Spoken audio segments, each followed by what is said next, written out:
حضرت علی رضی اللہ تعالی عنہ بن ابو طالب۔ ڈریم اسٹوریز کے معزز ناظرین کو آج کی اس ویڈیو میں خوش آمدید۔ ناظرین محترم، السلام علیکم۔ حضرت علی کرم اللہ وجہہ کا اصل اور مکمل نام ابو الحسن علی بن ابی طالب ہاشمی قریشی تھا۔ پیغمبر اسلام حضرت محمد صلی اللہ علیہ وآلہ وسلم کے چچا زاد اور داماد تھے۔ حضرت علی کرم اللہ وجہہ 13 رجب کو ہجرت سے 24 سال قبل مکہ میں پیدا ہوئے۔ آپ کا شمار اسلام قبول کرنے والے اولین افراد میں ہوتا ہے۔ بچوں میں ایمان لانے والوں میں سب سے پہلا نام آپ رضی اللہ تعالی عنہ کا ہے۔ آپ کے والد حضرت ابو طالب اور والدہ جناب فاطمہ بنت اسد دونوں قریش کے قبیلہ بنی ہاشم سے تعلق رکھتے تھے، اور ان دونوں بزرگوں نے بعد وفات حضرت عبد المطلب پیغمبر اسلام صلی اللہ علیہ وآلہ وسلم کی پرورش کی تھی۔ آپ کی پرورش یوں بھی مبارک تھی کہ وہ تمام کے تمام ایام دور شیر خوارگی چھوڑ کر حضور اکرم صلی اللہ علیہ وآلہ وسلم کے زیر سایہ رہی۔ ایک لمحے کے لیے بھی حضور ان کو تنہا نہیں چھوڑتے تھے۔ حضرت علی کرم اللہ وجہہ کے بارے میں عام روایت ہے کہ آپ نے 13 سال کے سن میں اسلام قبول کیا اور مکے میں پیش آنے والی تمام مشکلات میں پیغمبر اسلام کے ہم رکاب رہے۔ حضرت علی رضی اللہ تعالی عنہ کی امتیازی صفات اور خدمات کی بنا پر رسول کریم ان کی بہت عزت کیا کرتے تھے اور اپنے قول اور فعل سے ان کی خوبیوں کو ظاہر کرتے رہتے تھے۔ جتنے مناقب حضرت علی کرم اللہ وجہہ کے بارے میں احادیث نبوی میں موجود ہیں، کسی اور صحابی رسول کے بارے میں نہیں ملتے۔ عالم اسلام کے چوتھے خلیفہ حضرت علی المرتضیٰ رضی اللہ تعالی عنہ سے منسوب حضور صلی اللہ علیہ وآلہ وسلم کی چند احادیث یہ ہیں: علی مجھ سے ہیں اور میں علی سے ہوں، میں علم کا شہر ہوں اور علی اس کا دروازہ ہے، تم سب میں سے بہترین فیصلہ کرنے والا علی ہے، علی کو مجھ سے وہ نسبت ہے جو ہارون کو موسیٰ علیہ السلام سے تھی، یہ علی مجھ سے وہ تعلق رکھتے ہیں جو روح کو جسم سے یا سر کو بدن سے ہوتا ہے۔ علی نام ابو الحسن اور ابو تراب کنیت، حیدر شیر لقب، والد کا نام ابو طالب اور والدہ کا نام فاطمہ تھا۔ پورا سلسلہ نسب علی بن ابی طالب بن عبد المطلب بن ہاشم بن عبد مناف بن قصہ بن کلاب بن مروہ بن کعب بن لوی۔ چونکہ ابو طالب کی شادی اپنے چچا کی لڑکی سے ہوئی تھی، اس لیے حضرت علی رضی اللہ تعالی عنہ نجیب الطرفین ہاشمی اور حضرت صلی اللہ علیہ وآلہ وسلم کے حقیقی چچا زاد بھائی تھے۔ خاندان ہاشم کو عرب اور قبیلہ قریش میں جو وقت اور عظمت حاصل تھی وہ محتاج اظہار نہیں۔ خانہ کعبہ کی خدمت اور اس کا اہتمام بنو ہاشم کا مخصوص طغرائے امتیاز تھا، اور اس شرف کے باعث ان کو تمام عرب میں مذہبی سعادت حاصل تھی۔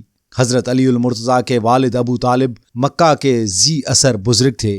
حضرت صلی اللہ علیہ وآلہ وسلم نے انہی کی آغوش شفقت میں پرورش پائی تھی، اور بعثت کے بعد انہی کے زیر حمایت مکہ کے کفرستان میں دعوت حق کا اعلان کیا تھا۔ ابو طالب ہر موقع پر آپ صلی اللہ علیہ وآلہ وسلم کی حفاظت کرتے رہتے اور سرور کائنات صلی اللہ علیہ وآلہ وسلم کو کفار کے پنجہ ظلمت سے محفوظ رکھا۔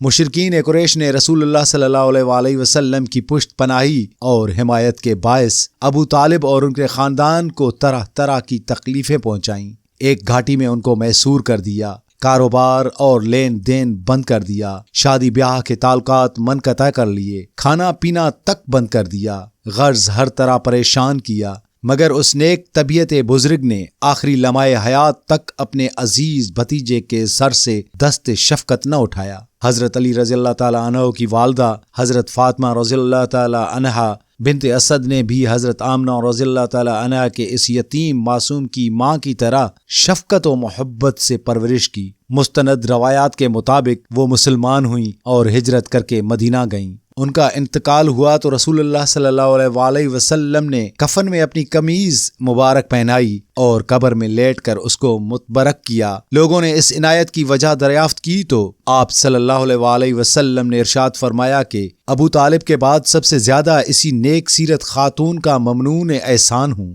حضرت علی رضی اللہ تعالی عنہ آپ صلی اللہ علیہ وآلہ وسلم کی بعثت سے 10 برس پہلے پیدا ہوئے تھے۔ ابو طالب نہایت کثیر العیال اور معاش کی تنگی سے نہایت پریشان تھے۔ کہے تو خشک سالی نے اس مصیبت میں اور بھی اضافہ کر دیا، اس لیے رحمت للعالمین صلی اللہ علیہ وآلہ وسلم نے محبوب چچا کی عسرت سے متاثر ہو کر حضرت عباس رضی اللہ تعالیٰ عنہ سے ارشاد فرمایا کہ ہم کو اس مصیبت و پریشان حال میں چچا کا ہاتھ بٹانا چاہیے۔ چنانچہ حضرت عباس رضی اللہ تعالیٰ عنہ نے حسب ارشاد جعفر کی کفالت اپنے ذمہ لی، اور سرور کائنات صلی اللہ علیہ وآلہ وسلم کی نگاہ انتخاب نے حضرت علی رضی اللہ تعالیٰ عنہ کو پسند کیا۔ چنانچہ وہ اس وقت برابر حضور پر نور صلی اللہ علیہ وآلہ وسلم کے ساتھ رہے۔ حضرت علی رضی اللہ تعالیٰ عنہ کا سن عمر ابھی صرف 10 سال تھا کہ ان کے شفیق مربی کو دربار خداوندی سے نبوت کا خلعت عطا ہوا۔ چونکہ حضرت علی رضی اللہ تعالیٰ عنہ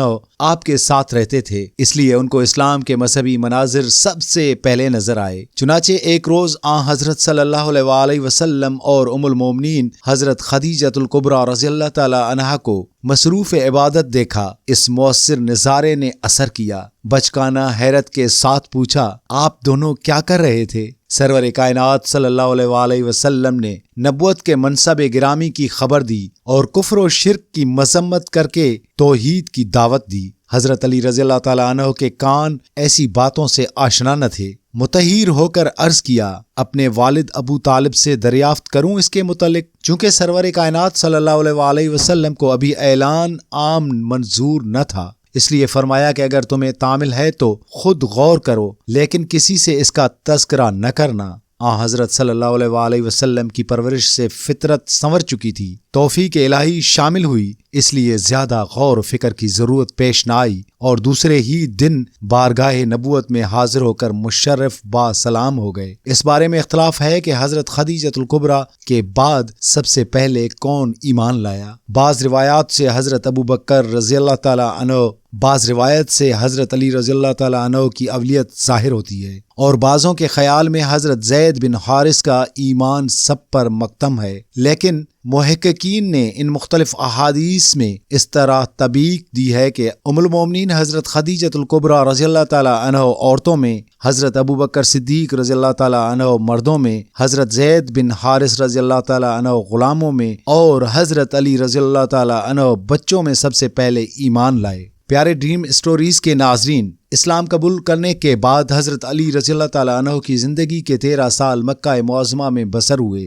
چونکہ وہ رات دن سرور کائنات صلی اللہ علیہ وآلہ وسلم کے ساتھ رہتے تھے، اس لیے مشورہ کی مجلسوں میں، تعلیم و ارشاد کے مجموعوں میں، کفار و مشرکین کے مباحثوں میں، اور معبود حقیقی کی پرستش و عبادت کے موقعوں پر غرض ہر قسم کی صحبتوں میں شریک رہے۔ حضرت عمر رضی اللہ تعالیٰ عنہ کے اسلام قبول کرنے سے پہلے سرزمین مکہ میں مسلمانوں کے لیے اعلانیہ خدا کا نام لینا اور اس کی عبادت و پرستش کرنا تقریباً ناممکن تھا۔